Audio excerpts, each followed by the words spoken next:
ఆ పాతాళ నభస్థలంత భువన బ్రహ్మాండమా విస్ఫురత్ జ్యోతిస్ఫాటిక లింగమౌళి విలసత్పూర్ణిందువంతమృతై అస్తోకప్లుతమీకమీశమనిశం రుద్రానువాకాన్ జపం ధ్యాయేత్ దీప్సిత సిద్ధయే ధ్రువపదం విప్రోభిషించేచ్చివం బ్రహ్మాండ వ్యాప్తదేహ భసిత హిమరుచాభాసమానాభుజంగై కంఠే కాళాః కపర్దాః కలిత శశికళశ్చండ కోదండహస్తాః త్రిక్షా రుద్రాక్షమాలా సులలిత వపుషః శాంభవా మూర్తిభేదాః రుద్రాశ్రీ రుద్రసూక్త ప్రకటిత విభవాన ప్రయచ్చస్తు సౌఖ్యం అని యజుర్వేదం.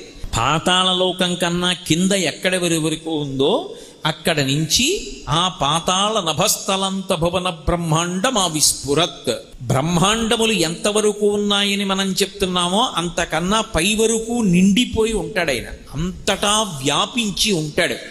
అందుకే పరమశివుడికి ఒక ప్రత్యేకమైనటువంటి పేరు స్థాణుహు అని. స్థాణుహు అంటే అసలు యథార్థమునకు వ్యతిరేక అర్థం వస్తుంది. కదలకుండా జడుళ్ళ చెప్పిన మాట వినకుండా అలా కూర్చుంటే స్థాణుహు అంటాం. మరి పరమశివుడికి స్థాణుహు అన్న పేరేమిటి అంటే కదలనివాడు కాడు, కదలడానికి చోటు లేనివాడు. అంతటా ఆయనే నిండిపోయాడు, ఇంకా ఎక్కడ కదులుతాడు ఆయన, ఇక కదలడానికి లేదు.